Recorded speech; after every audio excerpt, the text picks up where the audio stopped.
پیش خدمت ہیں حیرت انگیز، عبرتناک اور سبق آموز واقعات و حکایات چڑیا اور اندھا سانپ۔ عزیزان گرامی، ڈاکوؤں کا ایک گروہ ڈکیتی کے لیے ایسے مقام پر پہنچا جہاں کھجور کے 3 درخت تھے۔ ایک درخت ان میں خشک یعنی بغیر کھجوروں کے تھا۔ ڈاکوؤں کے سردار کا بیان ہے، میں نے دیکھا ایک چڑیا پھلدار درخت سے اڑ کر خشک درخت پر جا بیٹھتی ہے اور تھوڑی دیر بعد اڑ کر پھلدار درخت پر آتی ہے، پھر وہاں سے اڑ کر دوبارہ اسی خشک درخت پر آ جاتی ہے۔ اسی طرح اس نے بہت سارے چکر لگائے۔ میں تعجب کے مارے خشک درخت پر چڑھا تو کیا دیکھتا ہوں کہ وہاں ایک اندھا سانپ منہ کھولے بیٹھا ہے اور چڑیا اس کے منہ میں کھجور رکھ جاتی ہے۔ یہ دیکھ کر میں رو پڑا اور اللہ تعالیٰ کی بارگاہ میں عرض گزار ہوا، یا الہی، ایک طرف یہ سانپ ہے جس کو مارنے کا حکم تیرے نبی محترم صلی اللہ تعالیٰ علیہ وسلم نے دیا ہے، مگر جب تو نے اس کی آنکھیں لے لیں تو اس کے گزارے کے لیے ایک چڑیا مقرر فرما دی۔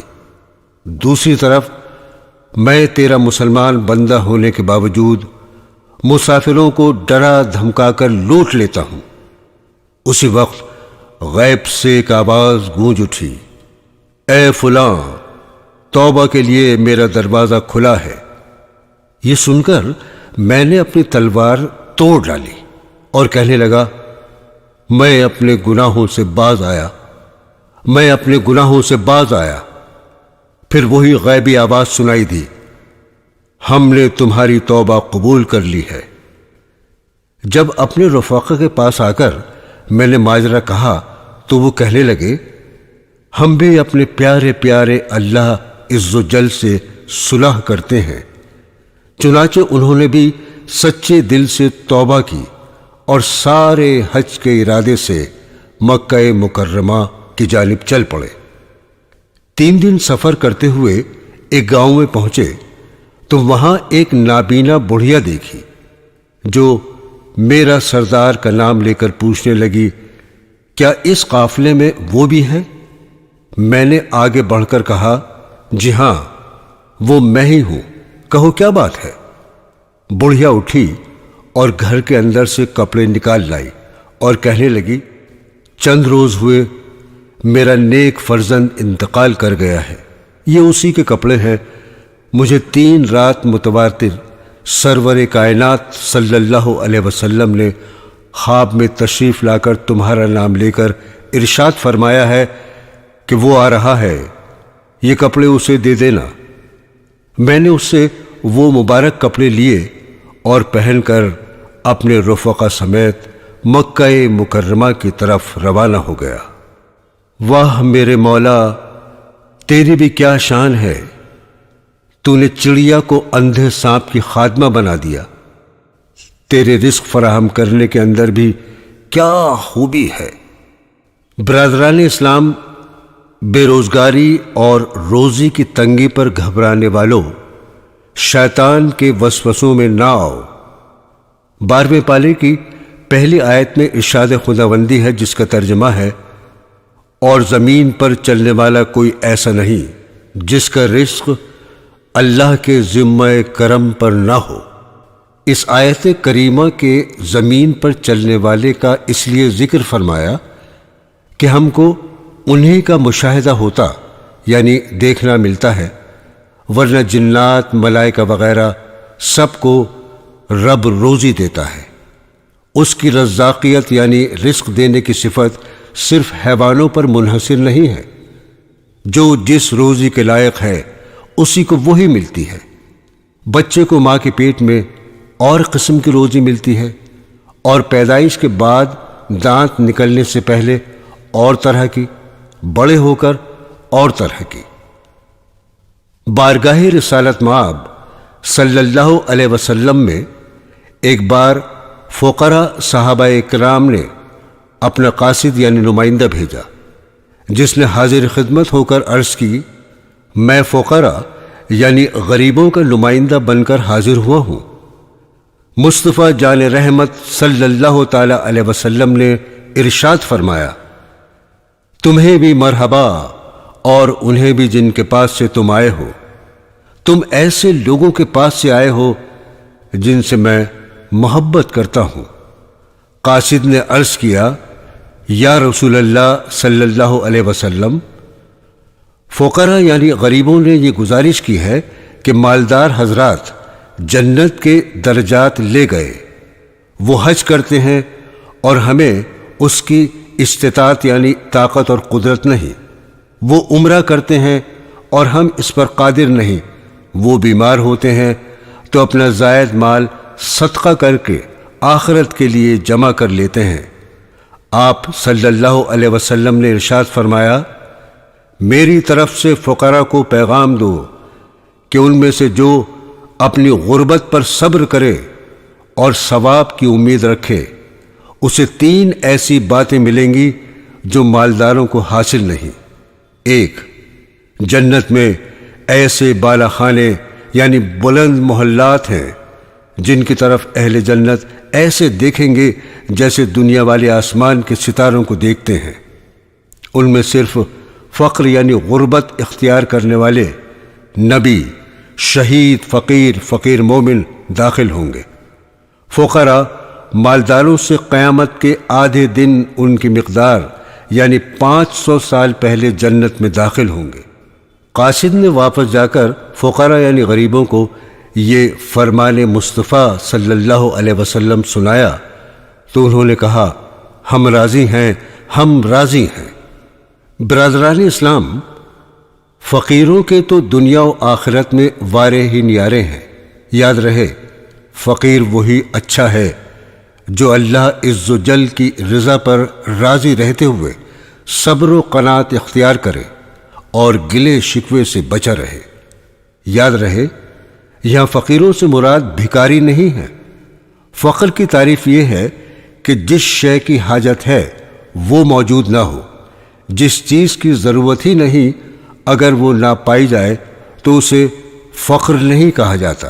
نیز جس شخص کے پاس مطلوبہ شے موجود بھی ہو اور اس کے قابو میں بھی ہو تو ایسا شخص فقیر نہیں کہلاتا۔ دوستو، سچ پوچھئے تو غربت بھی بہت بڑی نعمت ہے، جبکہ صبر و رضا کی سعادت بھی ساتھ ملے، کیونکہ غریب و مسکین مگر صابر و شاکر بندے پر اللہ رب العزت کی کامل یعنی پوری نظر رحمت ہوتی ہے۔ چنانچہ حضرت سیدنا موسیٰ کلیم اللہ علیہ السلام کا گزر ایک ایسے شخص کے پاس سے ہوا جو پتھر کو تکیہ بنائے چادر اوڑھے زمین پر سو رہا تھا۔ اس کا چہرہ اور داڑھی گرد آلود تھے۔ آپ علیہ السلام نے بارگاہ رب العزت میں عرض کیا، یا اللہ، تیرا یہ بندہ دنیا میں ضائع ہو گیا ہے۔ اللہ عز و جل نے آپ کی طرف وحی فرمائی، اے موسیٰ، کیا آپ نہیں جانتے کہ جب میں اپنے بندے کی طرف کامل یعنی پورے طور پر نظر رحمت کرتا ہوں تو دنیا کو اس سے مکمل طور پر دور کر دیتا ہوں۔ حضرت سیدنا ابو سلیمان درانی رحمت اللہ علیہ فرماتے ہیں، جس جائز خواہش کے پورا کرنے پر قدرت حاصل نہ ہو، اس سے محرومی پر حسرت سے فقیر کی نکلنے والی آہ مالدار کی 1000 سال کی عبادت سے افضل ہے۔ حضرت سیدنا ضحاک رحمت اللہ علیہ فرماتے ہیں، جو شخص بازار جائے اور کسی چیز کو دیکھ کر اسے خریدنے کی دل میں خواہش پیدا ہو لیکن ثواب کی امید پر وہ صبر کرے تو اس کے لیے یہ عمل راہ خدا میں 1000 دینار صدقہ کرنے سے افضل ہے۔ دوستو، اب ذرا حاجت چھپانے کی فضیلت سماعت فرمائیں۔ دوسروں کو خامخواہ اپنے دکھڑے سنانے سے پریشانی تو دور ہونے سے رہی، الٹا مصیبت چھپانے اور صبر کرنے کے ذریعے اجر کمانے کا موقع ضائع ہو جاتا ہے، کیونکہ کسی ایک فرد کو بھی بلا وجہ اپنا مرض یا دکھ بیان کر دیا یا بے سبب اپنی زبان، چہرے یا دیگر اعضاء سے اس کے آگے بے چینی اور بے قراری ظاہر کی تو صبر کا اجر جاتا رہتا ہے۔ دوستو، اب سماعت فرمائیں ایک حکایت۔ بے روزگاری سے تنگ آنے، تنگ دستی سے گھبرانے، کاروبار کی کمی کے باعث غم کھانے، مالداروں کو دیکھ کر اپنی غربت پر دل جلانے والے اپنے غمگین دل کو تسلی دلانے کے لیے ایک ایمان افروز حکایت ملاحظہ فرمائیں۔ ایک نبی علیہ السلام دریا کے کنارے سے گزرے تو دیکھا کہ ایک شخص مچھلی کا شکار کر رہا ہے۔ اس نے بسم اللہ یعنی اللہ کے نام سے شروع کرتا ہوں کہہ کر دریا میں جال پھینکا، لیکن کوئی مچھلی نہ آئی۔ پھر ایک اور شکاری کے پاس سے گزرے، اس نے شیطان کا نام لے کر جال ڈالا تو اتنی زیادہ مچھلیاں نکلیں کہ ان کا وزن کرنا مشکل ہو گیا۔ ان نبی علیہ السلام نے بارگاہ خدا بندی میں عرض کی، یا اللہ، یہ تو معلوم ہے کہ یہ سب تیری ہی طرف سے ہے، لیکن اس کی حکمت جاننا چاہتا ہوں۔ اللہ عز و جل نے فرشتوں سے ارشاد فرمایا، میرے بندے کو ان دونوں یعنی مچھلی پکڑنے والوں کا اخروی مقام دکھاؤ۔ جب انہوں نے بسم اللہ پڑھ کر جال ڈالنے والے کو ملنے والی آخرت کی عزت و عظمت اور شیطان کا نام لے کر جال ڈالنے والے کو آخرت کی رسوائی اور ذلت ملاحظہ فرمائی تو عرض گزار ہوئے، اے رب کریم، میں راضی ہوں۔ اللہ عز و جل کے محبوب دانائے غیوب صلی اللہ تعالی علیہ وسلم نے ارشاد فرمایا، میں نے جنت میں جھانکا تو وہاں زیادہ غریب لوگ دیکھے، اور دوزخ ملاحظہ کی تو وہاں مالداروں اور عورتوں کو زیادہ پایا۔ ایک روایت میں ہے، آپ صلی اللہ تعالی علیہ وسلم فرماتے ہیں، میں نے پوچھا مالدار لوگ کہاں ہیں؟ تو بتایا گیا انہیں ان کی مالداری نے روک رکھا ہے۔ روایت میں ہے کہ میں نے دوزخ میں عورتوں کی کثرت دیکھ کر سبب پوچھا تو بتایا گیا انہیں دو سرخ چیزوں یعنی سونے اور زعفران یعنی ان کو زیورات اور خاص قسم کے رنگین لباس نے روک رکھا ہے۔ مشہور صحابی حضرت سیدنا ابو درداء رضی اللہ تعالی عنہ ایک روز اپنے احباب یعنی دوستوں میں تشریف فرما تھے۔ آپ کی زوجہ محترمہ آئیں اور کہنے لگیں، آپ یہاں ان لوگوں میں تشریف فرما ہیں اور بخدا گھر میں مٹھی بھر بھی آٹا نہیں۔ انہوں نے جواب دیا، یہ کیوں بھولتی ہو کہ ہمارے سامنے ایک نہایت دشوار گزار گھاٹی ہے جس سے ہلکے سامان والوں کے سوا کوئی نجات نہیں پائے گا۔ یہ سن کر وہ خوشی کے ساتھ واپس چلی گئیں۔ دوستو، آپ نے صحابی رسول حضرت سیدنا ابو درداء رضی اللہ تعالی عنہ کو سنا کہ آپ کس قدر قناعت پسند تھے، اور آپ کی اہلیہ محترمہ بھی کیسی اطاعت گزار تھی کہ گھر میں کھانے کے لیے کچھ نہ ہونے کے باوجود شوہر نامدار کا خوف خدا سے جملہ سن کر واپس لوٹ گئیں۔ ہمیں بھی تنگ دستیوں اور گھریلو پریشانیوں سے گھبرا کر شکوہ شکایت کرنے کے بجائے ہمیشہ اللہ عز و جل کی رضا پر راضی رہنا چاہیے۔ زباں پر شکوہ رنج و الم لایا نہیں کرتے، نبی کے نام لیوا غم سے گھبرایا نہیں کرتے۔ دوستو، سونک انٹرپرائزز کی جانب سے یہ بیان آپ کی خدمت میں پیش کیا جا رہا ہے۔ ایک ممتاز عالم دین فرماتے ہیں کہ ایک مرتبہ میں بیت المقدس کی پہاڑیوں میں مصروف عبادت تھا کہ میں نے انتہائی پریشانی کے عالم میں ادھر ادھر گھومتے ہوئے ایک نوجوان کو دیکھا۔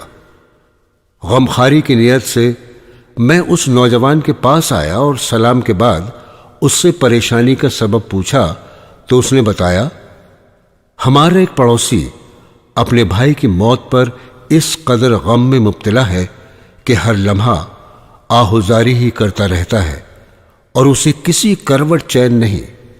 مہربانی فرما کر آپ میرے ساتھ چلیے تاکہ اس سے تعزیت کر کے اسے تسلی دے، شاید آپ کے دلجوئی فرمانے سے اسے قرار آ جائے۔ چنانچہ میں نے چلنے پر آمادگی ظاہر کی تو وہ نوجوان مجھے ساتھ لے کر غم سے نڈھال ایک شخص کے پاس پہنچا۔ ہم نے اس سے تعزیت کی مگر اس نے کوئی توجہ نہ دی بلکہ آہوزاری کرنے لگا، تو ہم نے اسے سمجھاتے ہوئے کہا، اے اللہ عز و جل کے بندے، اس طرح بے صبری کا مظاہرہ نہ کر، اللہ سے ڈر اور صبر سے کام لے۔ بے شک موت ہر کسی کو آنی ہے، جس نے بھی زندگی کا سفر شروع کیا اس کی منزل و انتہا موت ہے۔ موت ایک ایسا پل ہے جس سے ہر ایک نے گزرنا ہے، کچھ گزر گئے، کچھ گزر رہے ہیں اور کچھ کو ابھی اپنی باری پر گزرنا ہے۔ ہماری باتیں سن کر وہ شخص کچھ یوں گویا ہوا، میرے بھائیو، تم نے بالکل ٹھیک کہا، تمہاری باتیں برحق ہیں۔ موت واقعی ہر کسی کو آنی ہے اور ہر ایک کو اپنے وقت مقررہ پر اس دنیا فانی سے جانا ہے، مگر میری آہوزاری کا سبب بھائی کی موت نہیں بلکہ یہ ہے کہ میرا بھائی قبر میں بہت ہی بڑی مصیبت کا شکار ہے۔ اس کی بات سن کر ہم نے کہا، سبحان اللہ، کیا تم غیب جانتے ہو جو تمہیں معلوم ہو گیا کہ تمہارا بھائی قبر میں عذاب سے دوچار ہے؟ تو وہ کہنے لگا، نہیں، میں غیب تو نہیں جانتا، مگر جو ہولناک منظر میں نے اپنی آنکھوں سے دیکھا ہے وہ مجھے کسی کروٹ چین نہیں لینے دیتا۔ ہمارے اصرار پر آخر کار اس نے اپنا واقعہ کچھ یوں سنایا، جب میرے بھائی کا انتقال ہوا اور تجہیز و تکفین کے بعد ہم نے اسے قبرستان میں دفن کر دیا تو لوگ واپس آ گئے، مگر میں کچھ دیر قبر کے پاس ہی کھڑا رہا۔ اچانک میں نے ایک دردناک آواز سنی، گویا کہ کوئی انتہائی تکلیف کے عالم میں بچاؤ بچاؤ کی صدائیں دے رہا ہے۔ میں نے ادھر ادھر دیکھا مگر کوئی نظر نہ آیا تو غور سے سننے لگا کہ آخر یہ آواز کس کی ہے اور کہاں سے آ رہی ہے۔ معلوم ہوا یہ پردرد آواز تو میرے بھائی کی ہے جو قبر کے اندر سے آ رہی ہے۔ میں بے چین ہو کر قبر کھودنے لگا تو ایک غیبی آواز نے مجھے چونکا دیا، اے اللہ عز و جل کے بندے، قبر مت کھود، یہ اللہ کے رازوں میں سے ایک راز ہے، اسے پوشیدہ ہی رہنے دے۔ آواز سن کر میں ڈر گیا اور قبر کھودنے سے باز آ گیا۔ جب وہاں سے اٹھ کر جانے لگا تو میں نے پھر اپنے بھائی کی دردناک آواز سنی جو بڑے کرب سے بچاؤ ہو بچاؤ پکار رہا تھا۔ مجھے اپنے بھائی پر ترس آنے لگا اور میں نے دوبارہ قبر کھودنا شروع کر دی۔ ابھی میں نے تھوڑی سی مٹی ہٹائی ہی تھی کہ پھر مجھے غیبی آواز سنائی دی، اللہ کے رازوں کو نہ کھولو اور قبر کھودنے سے باز رہو۔ غیبی آواز سن کر میں نے دوبارہ قبر کھودنا بند کر دی اور وہاں سے جانے لگا تو اس بار میرے بھائی نے جس کرب سے مجھے پکارا تو مجھ سے رہا نہ گیا، بلکہ اس پر رحم آیا اور میں نے پختہ ارادہ کر لیا کہ اب تو ضرور قبر کھودوں گا۔ چنانچہ میں نے قبر کھودنا شروع کی۔ جیسے ہی میں نے قبر سے سل ہٹائی تو قبر کا اندرونی منظر دیکھ کر میرے ہوش اڑ گئے۔ اندر انتہائی خوفناک منظر تھا۔ ابھی ابھی ہم نے جس بھائی کو دفن کیا تھا اس کا سارا جسم نہ صرف آگ کی زنجیروں میں جکڑا ہوا تھا بلکہ قبر گویا کہ جہنم کی آگ سے بھری ہوئی تھی۔ اپنے بھائی کو اس حالت میں دیکھ کر مجھ سے رہا نہ گیا اور اسے زنجیروں سے آزاد کرانے کے لیے میں نے بڑی بےتابی سے اپنا ہاتھ اس کی گردن میں بندھی ہوئی زنجیروں کی طرف بڑھایا۔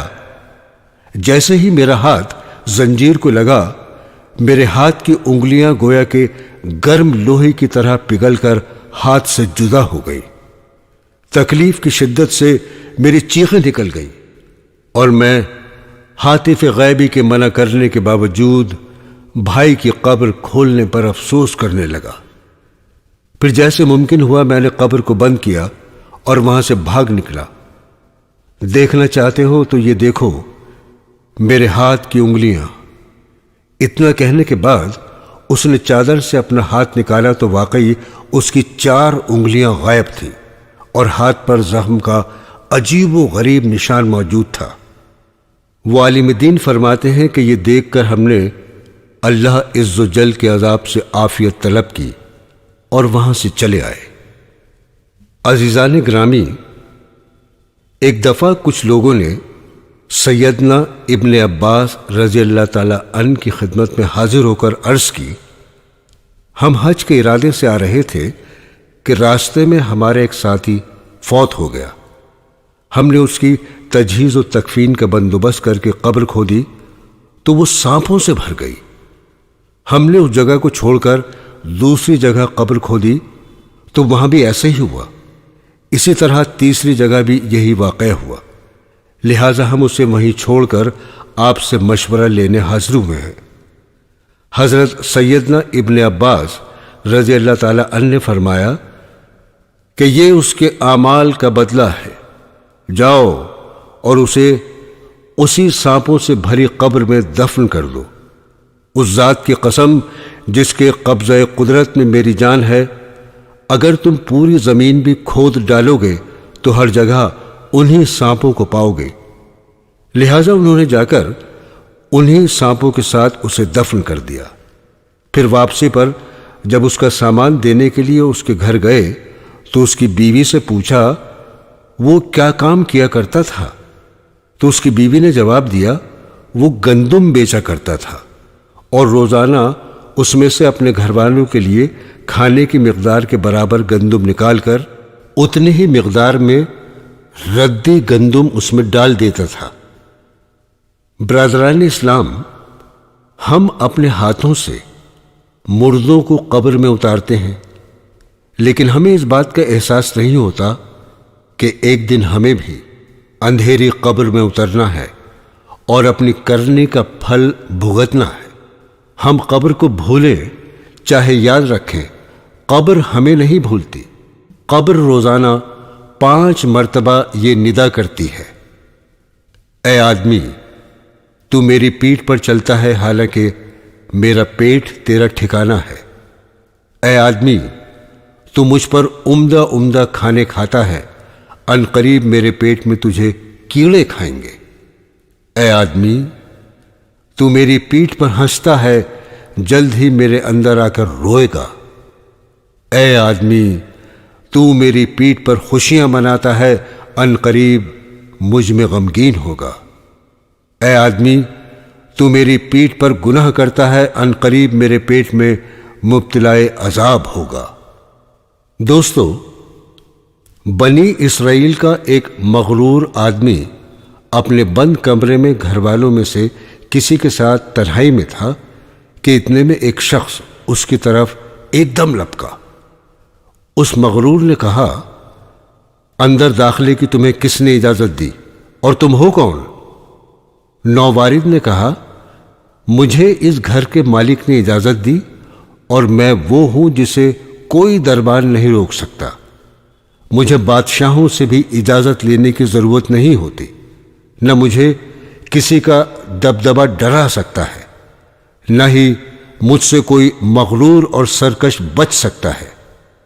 یہ سن کر وہ مغرور آدمی خوف سے تھر تھرا اٹھا اور منہ کے بل گر پڑا۔ پھر انتہائی ذلت کے ساتھ منہ اٹھا کر بولا، آپ ملک الموت علیہ السلام معلوم ہوتے ہیں؟ فرمایا، ہاں میں ملک الموت ہوں۔ اس نے عرض کی، کیا مجھے مہلت مل سکتی ہے تاکہ توبہ کر کے نیکیوں کا عہد کروں؟ فرمایا، نہیں، تمہارے سانس پورے ہو چکے ہیں۔ بولا، مجھے کہاں لے جائیں گے؟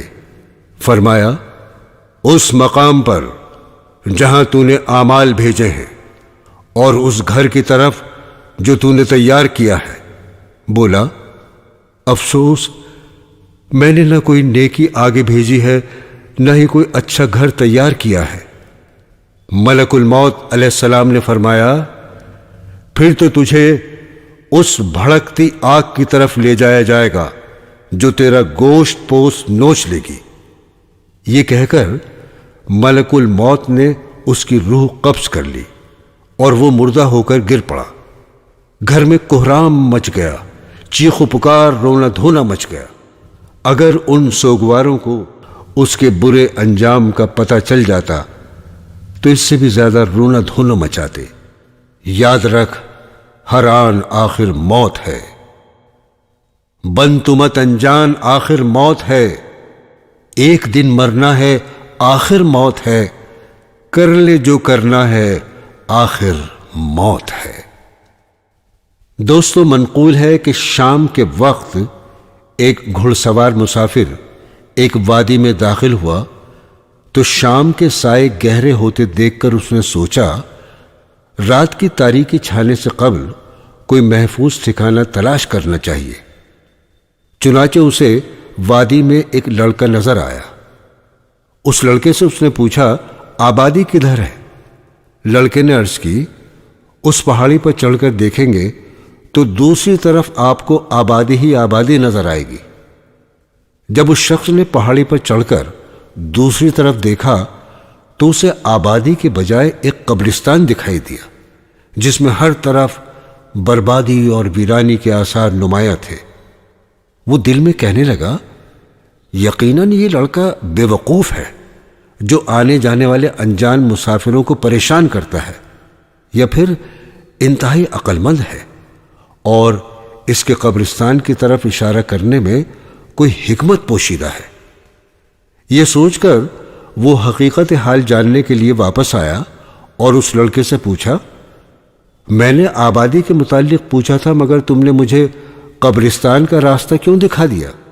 تو لڑکے نے بصد احترام کہا، جناب، میں نے گھاٹی کے اس طرف کے کثیر لوگوں کو اس طرف جاتے تو دیکھا ہے، لیکن ادھر والوں کو کبھی اس طرف آتے نہیں دیکھا، لہذا میرے خیال میں تو آبادی ادھر ہے نہ کہ ادھر۔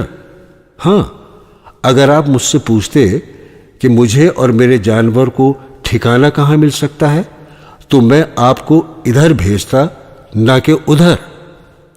دوستو، ایک گاؤں میں ایک لاوارث کلین شیو نوجوان مرا ہوا پایا گیا۔ لوگوں نے مل کر اس کو دفنا دیا۔ اتنے میں مرحوم کے عزیز آ پہنچے اور کہنے لگے، ہم اس کی لاش کو نکال کر لے جائیں گے اور اپنے گاؤں میں دفنائیں گے۔ لہذا قبر دوبارہ کھودی گئی۔ جب چہرے کی طرف سے سل ہٹائی گئی تو لوگوں کی چیخیں نکل گئی۔ کفن چہرے سے ہٹا ہوا تھا اور کلین شیو نوجوان کے چہرے پر کالے کالے بچھوؤں کی کالی کالی داڑھی بنی ہوئی تھی۔ گھبرا کر جلدی جلدی سل رکھی گئی، مٹی ڈالی گئی اور لوگ بھاگ گئے۔ عزیزان گرامی، ہماری دنیاوی اور اخروی زندگی کے درمیان موت کی گھاٹی حائل ہے۔ جس دن ہم نے یہ گھاٹی عبور کر لی کبھی واپسی نہ ہوگی۔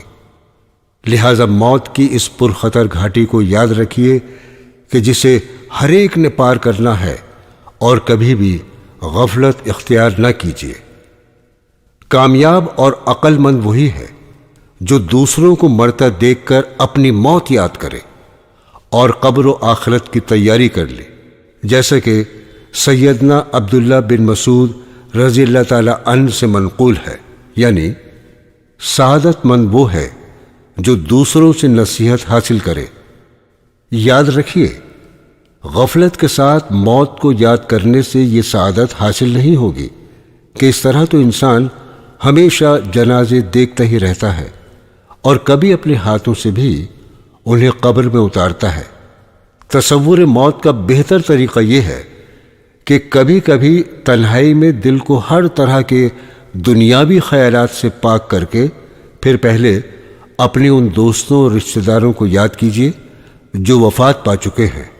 اپنے قرب و جوار میں رہنے والے فوت شدگان میں سے ایک ایک کو یاد کیجیے اور تصور میں ان کے چہرے سامنے لائیے اور خیال کیجئے کہ وہ کس طرح دنیا میں اپنے اپنے منصب اور کام میں مشغول لمبی لمبی امیدیں باندھے دنیاوی تعلیم کے ذریعے مستقبل کی بہتری کے لیے کوشاں تھے اور ایسے کاموں کی تدبیر میں لگے تھے جو شاید سال ہا سال تک مکمل نہ ہو سکیں۔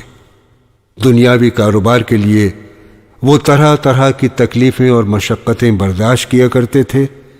وہ صرف اس دنیا ہی کے لیے کوششوں میں مصروف تھے۔ اسی کی آسائشیں انہیں محبوب اور اسی کا آرام انہیں مرغوب تھا۔ وہ یوں زندگی گزار رہے تھے گویا انہیں کبھی مرنا ہی نہیں۔ چنانچہ وہ موت سے غافل، خوشیوں میں بدمست اور کھیل تماشوں میں مگن تھے۔ ان کے کفن بازار میں آ چکے تھے لیکن وہ اس سے بے خبر دنیا کی رنگینیوں میں گم تھے۔ اسی بے خبری کے عالم میں انہیں یکایک موت نے آ لیا اور وہ قبروں میں پہنچا دیے گئے۔ ان کے ماں باپ غم سے نڈھال ہو گئے، ان کی بیوائیں بے حال ہو گئیں، ان کے بچے بلکتے رہ گئے۔ مستقبل کے حسین خوابوں کا آئینہ چکنا چور ہو گیا، امیدیں ملیا میٹ ہو گئیں، ان کے کام ادھورے رہ گئے۔ دنیا کے لیے ان کی محنتیں رائے گا گئیں۔ ورثہ ان کے اموال تقسیم کر کے مزے سے کھا رہے ہیں اور ان کو بھول چکے ہیں۔ اس تصور کے بعد اب ان کی قبر کے حالات کے بارے میں غور کیجیے کہ ان کے بدن کیسے گل سڑ گئے ہوں گے۔ ان کے حسین چہرے کیسے مسخ ہو گئے ہوں گے۔ وہ کھلکھلا کر ہنستے تھے تو منہ سے پھول جھڑتے تھے، مگر ان کے وہ چمکیلے خوبصورت دانت جھڑ چکے ہوں گے اور منہ میں پیپ پڑ گئی ہوگی۔ ان کی موٹی موٹی دلکش آنکھیں ابل کر رخساروں پر بہہ گئی ہوں گی۔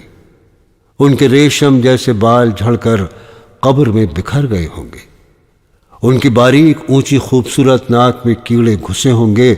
ان کے گلاب کی پنکھڑیوں کے مانند پتلے پتلے نازک ہونٹوں کو کیڑے کھا رہے ہوں گے۔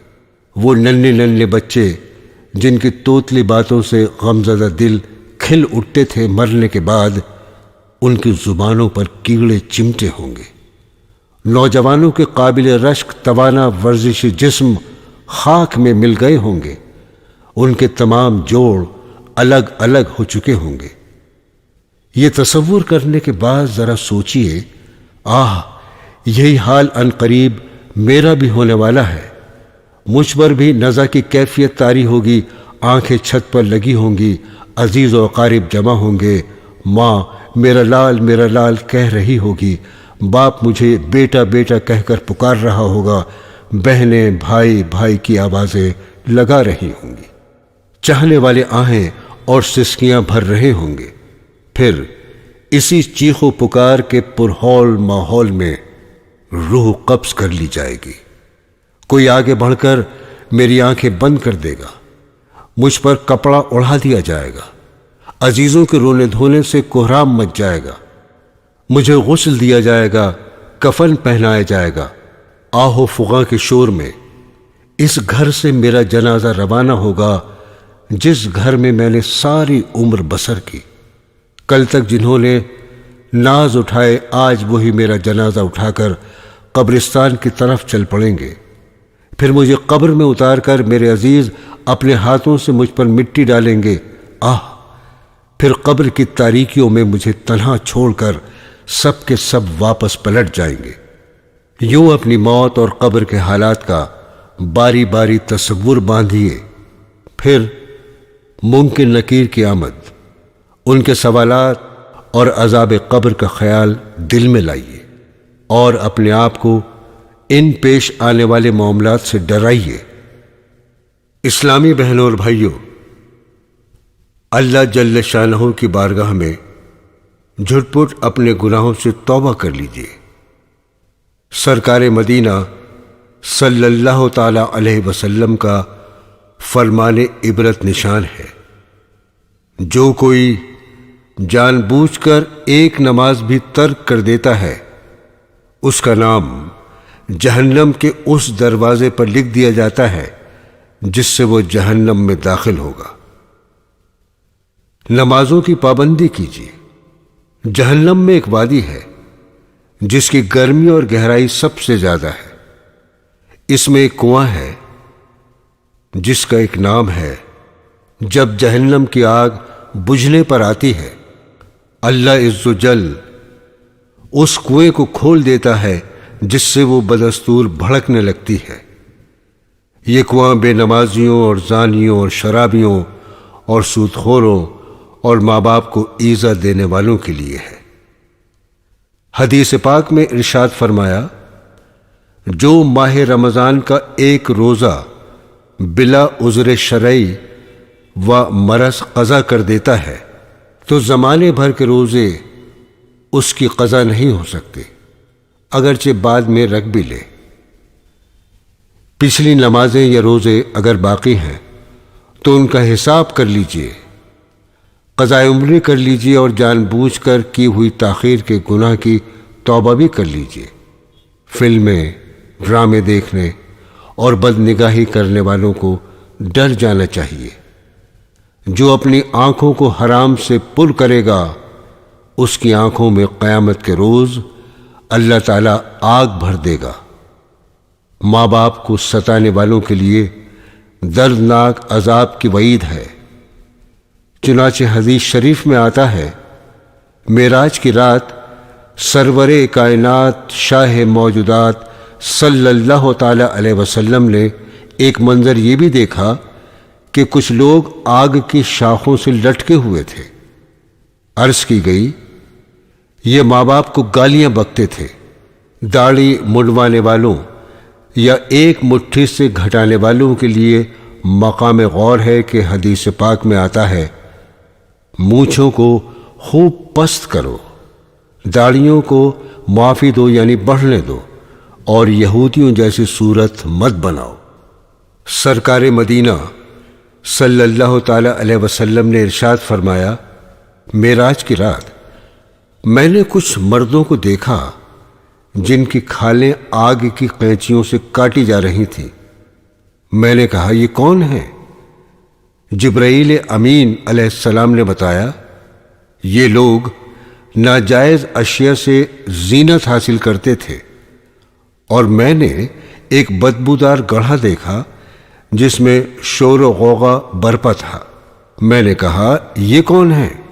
تو بتایا، یہ وہ عورتیں ہیں جو ناجائز اشیاء سے زینت حاصل کرتی تھیں۔ برادران اسلام، ہمارے بزرگان دین ہر وقت موت اور قبر و آخرت کو پیش نظر رکھتے تھے۔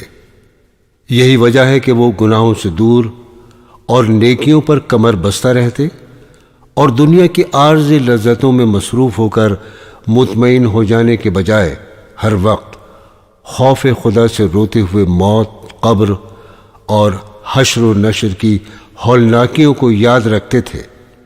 چنانچہ منقول ہے، حضرت سیدنا عثمان غنی رضی اللہ تعالی عنہ جب کسی قبر کے قریب کھڑے ہوتے تو اس قدر روتے کہ آپ رضی اللہ تعالی عنہ کی داڑھی مبارک تر ہو جاتی۔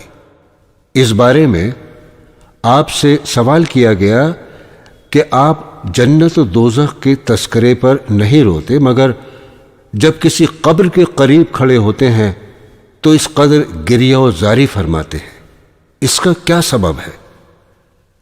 سیدنا عثمان غنی رضی اللہ تعالی عنہ نے فرمایا کہ دو جہاں کے تاجور سلطان بحر و بر صلی اللہ تعالی علیہ وسلم کا فرمان عبرت نشان ہے، بے شک آخرت کی سب سے پہلی منزل ہے قبر۔